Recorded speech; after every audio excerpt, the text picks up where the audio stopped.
আসসালামু আলাইকুম। আমি সুলতান মোহাম্মদ জাকারিয়া।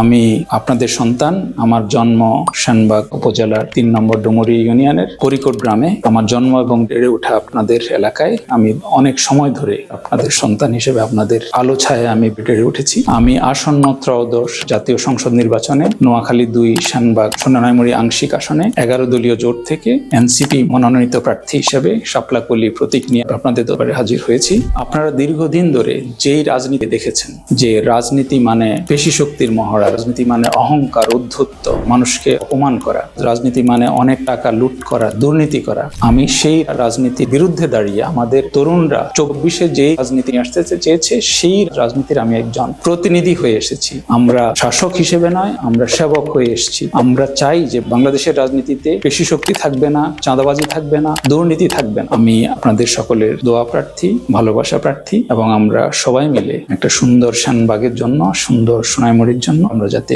একসাথে কাজ করতে পারি। আপনাদের অসংখ্য ধন্যবাদ।